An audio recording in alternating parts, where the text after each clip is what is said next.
Hello, નમસ્તે દર્શક મિત્રો. Social legal advice by Hema શુક્લાની મારી યુટ્યુબ ચેનલમાં આપનું હાર્દિક સ્વાગત છે. મિત્રો, અત્યારે હું મથુરાથી વાત કરી રહી છું.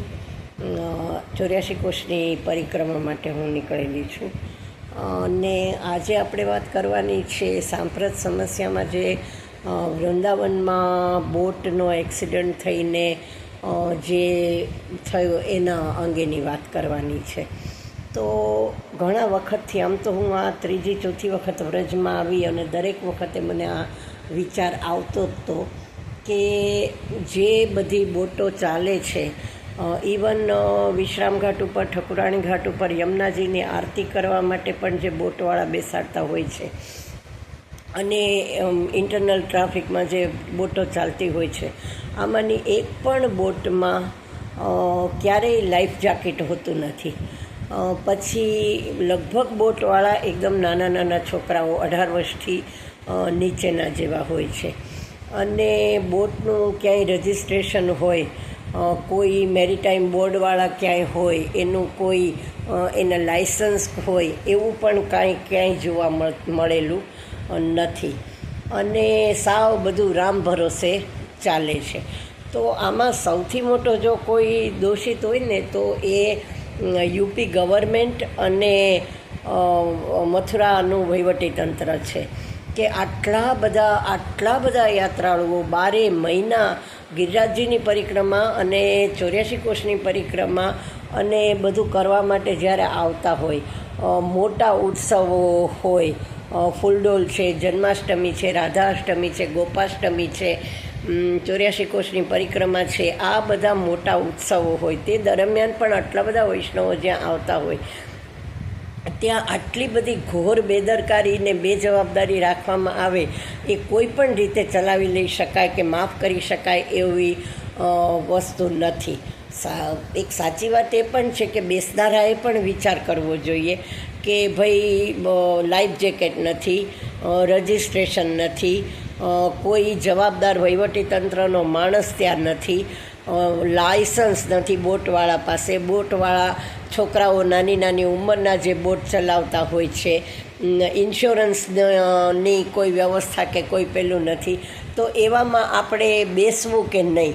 અને એવામાં બેસવું એ એક બેસનારની પોતાની પણ બેદરકારી, બેજવાબદારી અને મૂર્ખાઈ તો હોય જ છે, પણ એ તો એના કરતાં પણ વધારે તંત્રની બેજવાબદારી છે કે આટલું બધું જ્યાં ચાલતું હોય ત્યાં આવી રીતે સાવ ભગવાન ભરોસે ચાલવા દઈ શકાય નહીં. કે બોટ ડૂબી વૃંદાવનમાં શિંગાર ઘાટ પાસે, તે પછી ત્યાં પછીથી NDRFને આ બધી ઘણી બધી ટુકડીઓને આન તેને ગોતાખોરને એ બધું પેલું કર્યું, પણ આ તો ઠીક છે, કદાચ સાથે નાના બાળકો હોય, સ્ત્રીઓ હોય, તો એ તો આ બધી પેલી આવે હોડીવાળાને જે બધા હતા એ તાત્કાલિક કૂદી પડ્યા ને જેટલાને બચાવી શકાય અને એટલાને બચાવવાનો પ્રયત્ન કર્યો.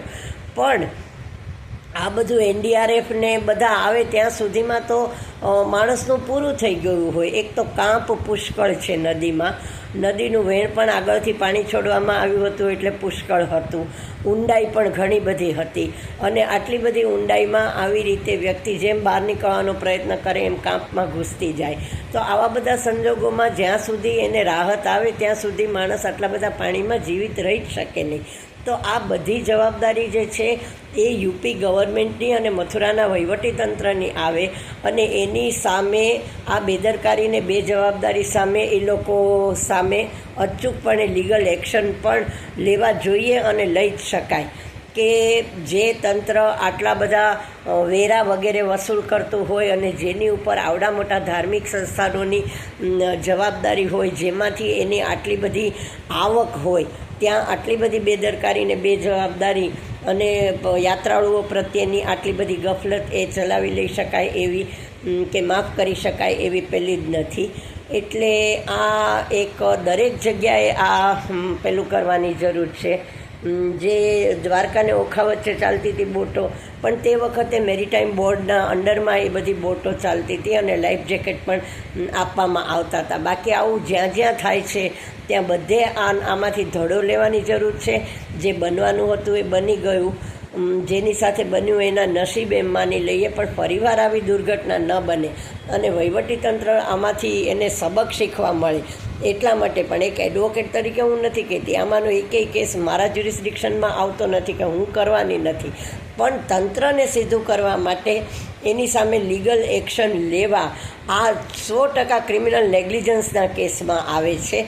કે બોટ ચલાવનાર 2 માઇનોર છોકરાઓ હતા, તો આટલો બધો વખત સુધી તમે શું કરતા હતા? તમને આ માઇનોર દેખાણા નહોતા કે દેખાતા નથી?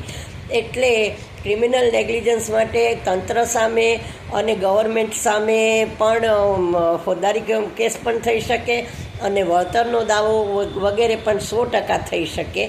એટલે અને તો જ આ તંત્ર સીધું થાય એમ છે, બાકી આ લાતના ભૂત છે, આ વાતથી માને એમ નથી. એટલું આપને કહેવા માટે. અને બચજો, આપણી વ્યવસ્થા, આપણી જવાબદારી, આપણી સાવચેતી આપણે જ રાખવાની છે. તંત્રને આપણી કોઈ પડી નથી, એને માત્ર આપણી પાસેથી પૈસા કમાવા મળે એટલું પૂરતું છે. પૈસો મારો પરમેશ્વર ને હું પૈસાનો દાસ, એનાથી વધારે આપણામાં કોઈને રસ નથી. એટલે ફરીથી આવું ન બને કોઈ સાથે, એટલા માટે ખાસ કરીને આ વિડીયો હું લઈને આવી છું. આપને ગમ્યો હોય, ઉપયોગી લાગ્યો હોય તો પ્લીઝ શેર ઇટ ઓલ્સો. વિડીયોને લાઇક, શેર એન્ડ સબસ્ક્રાઈબ કરજો. ફરીથી મળતા રહીશું આવા જ વિડીયોમાં. ત્યાં સુધી રજા આપશો. Thank you very much.